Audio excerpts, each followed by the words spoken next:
अस्सलाम वालेकुम।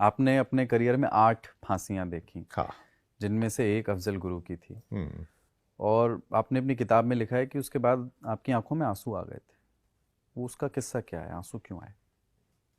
देखिए क्या होता है, अफजल गुरु की जो फांसी थी तो मुझे पता था फांसी कभी 10 साल में एक होती है। तो अफजल गुरु की जब फांसी थी तो मुझे उसका इंचार्ज बनाया। मैं हेडक्वार्टर से उसको सुपरवाइज कर रहा था। वैसे इंचार्ज जो है सुपरिटेंडेंट जेल होता है, तो मुझे हेडक्वार्टर से भेजा कि आपने इसको सुपरवाइज करना है। तो पहले मैंने देखा हुआ था, वो भी मुझे जानता था। तो जब मैं उनके उसमें गया क्योंकि अफजल गुरु को, उसके घर वालों को तो हमने दो दिन पहले बता दिया था कि इसको हम फांसी पे लगाने जा रहे हैं, पर वो बात दूसरी है कि उसको वो चिट्ठी मिली नहीं। उसको चिट्ठी तब मिली जब वो ऑलरेडी फांसी पे लटक चुका था। तो अफजल गुरु के मैं पहली देर हम चाहते थे कि जो अफजल गुरु की फांसी हो इसमें ज़्यादा लोगों को पता ना चले, क्योंकि बड़ी एक सिक्योरिटी रिस्क प्रिजनर को आप जो लटकाने जा रहे थे, तो हम चाहते थे कि लोगों को पता ना चले। तो मैं इसलिए वहाँ पे उस जेल में सुपरिटेंडेंट जेल के साथ मैं शाम को ही वहाँ पहुँच गया था। अगर मैं शाम को वहाँ आऊँगा तो वहाँ पे शोर नहीं मचेगा। कईयों को पता, क्योंकि ड्यूटी चेंज होती रहती है, कुछ को अगर पता भी था कि मैं अंदर हूँ तो वो सोचते निकल गए होंगे, और दूसरी ड्यूटी वाले जो आए थे उनको पता नहीं था कि मैं अंदर हूँ। सुप्रीम जेल हम सारे अंदर रहे। तो हम अंदर सारी तैयारी कर रहे थे। जो रस्सा वगैरह जो था उसको देखना होता है कि रस्सा जो है ठीक तरीके से गले में फिट हो, ताकि फांसी ठीक तरीके से हो। उस टाइम पे जो है कोई ऐसा कानून नहीं था, क्योंकि मैंने सुना था कि कई बार जब फांसी लगाते थे तो बंदे की गर्दन ऊपर रह जाती थी और बॉडी नीचे गिर पड़ती। अगर भारी बंदा होता था तो बॉडी नीचे अलग हो जाती थी। तो उस टाइम पे हमें खाली ये होता था कि बंदा मर जाए, चाहे जैसे भी है, रूल फॉलो हो या ना हो, पर बंदा मर जाए, फांसी उसको लग जाए। तो अफजल गुरु में मैं क्योंकि लीगल एडवाइजर था, तो मुझे था कि मैंने सब चीज़ जो है रूल्स के हिसाब से करनी है। तो एक दिन पहले जब हम तैयारी कर रहे थे, हम जो भी रस्सा लटकाएं वो रस्सा टूट जाए। हमें क्या करना होता है, जो उसकी जो प्रैक्टिस होती है, जो प्रिजनर का वेट होता है उसे डबल वेट का बोरे में डाल के उसको रस्से से लटका के फिर उसको झटके से नीचे डबल क्यों? ताकि मतलब मजबूती का उसका एश्योर हो जाए। इसमें बक्सर, इसके ज़्यादातर जो वो ये आते हैं बक्सर से आते हैं। बक्सर में इसका रस्सा बनता है, क्योंकि बक्सर में क्या है कि वहाँ एक गंगा के किनारे पे वो उसमें क्या होता है, ह्यूमिडिटी वगैरह होती है, तो उसकी जो रस्सा जो होता है उसके रेशे वगैरह जो बड़े पक्के होते हैं, इसलिए बक्सर जेल में बनता है। वहाँ से रस्से आए हुए थे, तो हमने 4 रस्से बारी बारी करके करे, वो सारे रस्से टूट जाए। थोड़ा सा वेट नहीं वो सहन कर पा रहे थे। पहले हमने उसके बराबर का वेट किया, फिर उसे डबल किया, वो रस्से जो टूटते जा रहे थे। तो मुझे ये लगा यार, मैं सरकार को क्या जवाब दूंगा। मैं सरकार को क्या जवाब दूंगा कि एक मैं फांसी को नहीं कर पाया, एग्जीक्यूट नहीं कर पाया।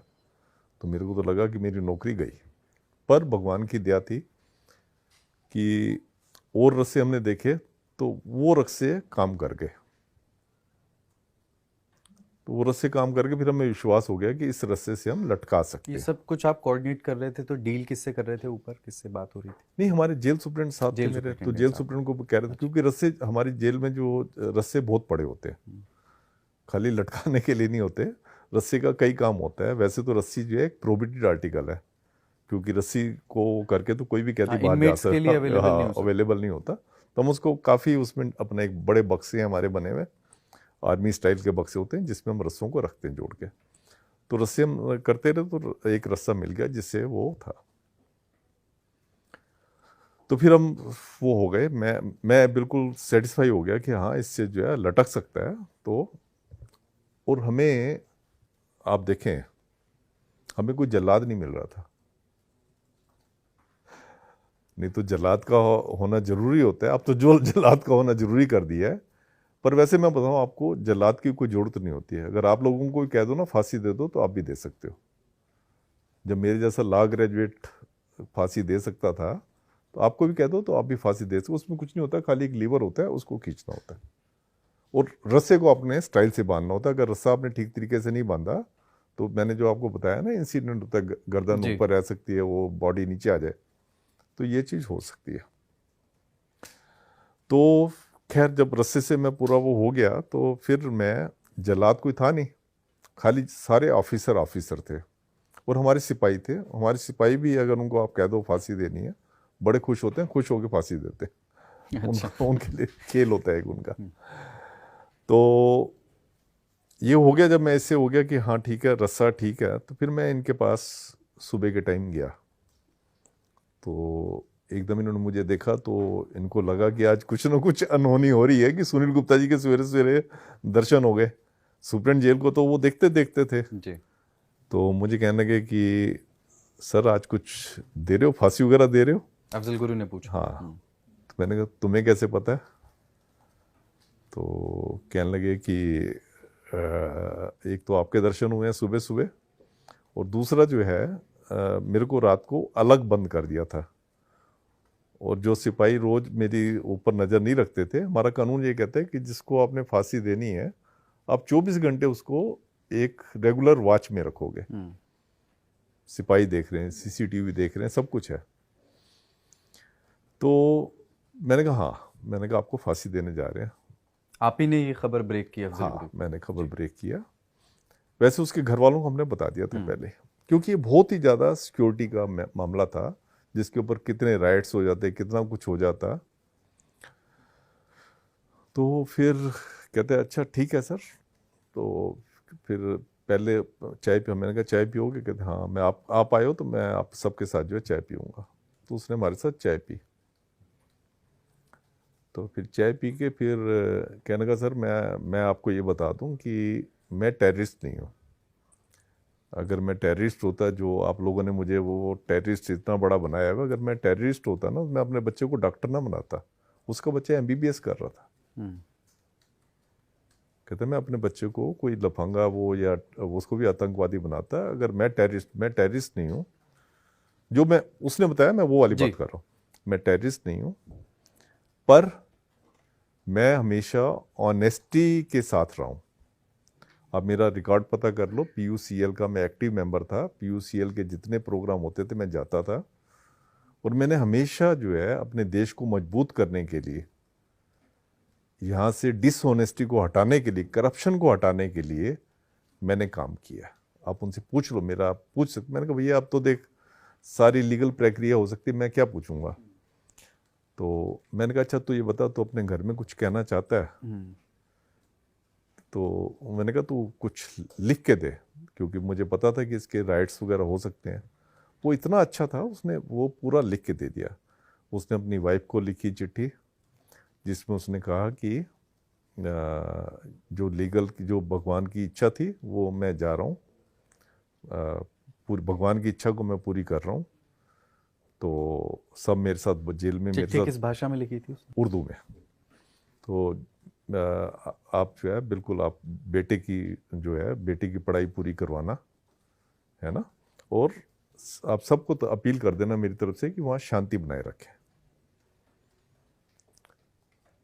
तो ठीक है, उसने लिख दी। फिर उसके बाद कहने लगा कि मेरे को आपकी आंखों में ना बहुत कंपैशन नज़र आ रहा है। तो मैंने कहा अच्छी बात है, कंपैशन नज़र आ रहा है। तो कहता नहीं, मैं ना ये चाहूँगा कि जब मुझे फांसी पे चढ़ाया जाए, आप इसको कह सकते हो आखिरी इच्छा या जो भी है, तो मैं आपकी आंखों में देखता रहूं। तो मैंने कहा यार जब तुम्हें फांसी पे चढ़ाया जाएगा, चलो ठीक है, जब तक आप चल के जा रहे हो फांसी के फंदे तक तब तक तो ठीक है। उसके बाद तो आपके ऊपर काला कपड़ा डाल दिया जाता है, और काला कपड़ा डालने के बाद जो है फांसी आपको दे दी जाएगी। तो आप मेरी आंखों में कैसे देखो? कहते नहीं, मैं जब तक चलूंगा मैं आपकी आंखों में देखता जाऊंगा। मैंने कहा ठीक है, चल तेरी बात मान ली। वो मेरे को पावर थी। मैंने कहा ठीक है, तुम मेरे को देखता जाइयो। उसके बाद कहता है कि मैं ना आपको सुनील जी एक गाना सुनाना चाहता हूँ। जो मुझे फांसी मिल रही है वो इसलिए मिल रही है कि मैं हमेशा लोगों का भला चाहता था। तो उनकी बात पे विश्वास करना चाहते। फिर उसने ना एक गाना गाना शुरू कर दिया। अच्छा। एक संजीव कुमार की पिक्चर थी बादल, वो भी ऐसे कैदियों के ऊपर थी। उसमें फांसी लगाने के लिए ले जा रहे होते हैं किसी को, देशभक्त को। तो उसमें गाना था, अपने लिए जिए तो क्या जिए, खुशी ये दिल जमाने के लिए। मतलब अपने लिए जीना क्या जीना है, आपने अगर जीना है तो जमाने के लिए जियो। और वो पूरा ट्यून में जैसे डांस करते हैं ना, वो गाना बोलता जाए और अपना। तो फिर हमें भी अच्छा लगा, तो हमने भी जो है वो उसके साथ गाना बोलना शुरू कर दिया। मैं, सुप्रिटेंडेंट जेल, हम सारे उसके साथ वो अपने लिए ये गाना, उसने पूरा गाना बोला। तो ये मैंने जैसे आपने बताया 8 फांसियां मैंने देखी हैं। मैंने ज़्यादातर लोगों को देखा था कि जब फांसी लगती थी वो रोते हुए होते थे, जी मैंने कुछ नहीं किया जी, ये तो ऐसे वो हो गया। बड़े बड़े टेररिस्टों को देखा, नहीं जी नहीं, ये तो हमें उसने फंसा दिया, उसने फंसा दिया। ये पहला मैंने कैदी देखा था जो हंसते हुए कह रहा था कि अपने लिए नहीं जीना चाहिए। मतलब एक मैसेज दे रहा था कि आपको अपने लिए नहीं जीना चाहिए, दूसरों के लिए जीना चाहिए।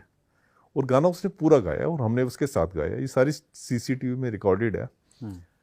तो उसके बाद उसको हम लेके गए फांसी के फंदे पे। जो हमारे सिपाही वगैरह हैं वो लेके गए। मैं साइड पे खड़ा था, एक जज साहब आए हुए थे वो भी साइड पे खड़े हुए थे, सुप्रीटेंडेंट जेल साहब भी साथ खड़े थे। तो ये जब इसको उस पे लेके गए तो ये मेरी आंखों को की तरफ देखता हुआ गया। और वहाँ जाके इसने जब इसको फांसी का जब इसका हो गया, हमारा रूल से कहते हैं कि आप उसको लटकाओगे और 2 घंटे के बाद जो है डॉक्टर चेक करेगा कि लाइफ एक्सटिंक्ट हुई है कि नहीं हुई। जनरली 2 घंटे में क्या लाइफ तो तभी एक्सटिंक्ट हो जाती है जैसे उसको जोर से फंदा, जैसे आप झटके से आदमी को नीचे गिरता है जो फांसी लगती है, तो जैसे ही झटके से नीचे गिरता है तो तभी वो नूज इतनी स्ट्रांग हो जाती है गले में, वो बंदा तभी चला जाता है। हड्डी एकदम ये टूटती है ये वाली, और बंदा तभी चला जाता है। पर कुछ मैंने केस उसमें लिखे थे कि मैंने कई उनको देखा कि जिनका नहीं टूटा, रंगाबिला के केस मैंने उनको खींचना पड़ा था तो इनको फिर ये 2 घंटे के बाद ही जो है डॉक्टर ने आके डिक्लेयर कर दिया कि इनकी जान जा चुकी है। तो फिर हमें वहीं पे जेल में ही हुक्म था कि जेल में ही इनको दफनाना है। जो भी सिक्योरिटी रिस्क प्रिजनर होते हैं, जैसे सतवंत सिंह केहर सिंह थे, मोहम्मद मकबूल भट्ट जो इनका गुरु था जी, उसको भी वहीं पे लटकाया था, वहीं दफनाया था। की फांसी भी देखी आपने? हाँ, तो उसको भी वहीं पे दफनाया था, जब फांसी घर है हमारा वहीं पे दफनाया था। तो इनको भी उसके साथ ही दफनाया। तो उसके बाद क्या हुआ कि जो मैं जब घर गया तो घर में गया, मैंने अपने घर वालों को बिल्कुल नहीं बताया कि मैं ये वाला काम कर रहा हूँ। तो उनको था कि शायद कई बार ऐसे हो जाता था कि मैं कई रातें जो जेल में बितानी पड़ती थी, तो उन्होंने सोचा ऐसे कोई अर्जेंट काम होगा। फिर मैं जब गया वहाँ पे घर पे, मुझे उसकी बात रह के याद आ रही थी कि आपकी आंखों में मुझे बड़ा कंपैशन नज़र आ रहा है। तो मुझे कई लोग कहते थे, पर एक बंदा जब आखिरी उसमें वो बना चमचागिरी तो करेगा नहीं। तो फिर अब मतलब देखो जेलर भी एक इंसान होता है जिससे वो कुछ मिनट पहले बात कर रहा है और वो कुछ मिनट के बाद वो जो है आपके सामने नहीं है। तो मेरा दिल जो है ना बड़ा भरा हुआ था। तो जैसे ही मैं घर पे गया तो मेरी बेटी थी, मेरी वाइफ थी, हम गले लग के बड़ी देर तक रोते रहे। तुंद क्या कमेंट अत बारस मज कमेंट बॉक्सस मज वनो जरूर। बे अगर न चैनल सब्सक्राइब कह तो चैनल तो कर सब्सक्राइब। तो समको कुछ नयस वीडियोस मज तम अल्लाह हाफिज।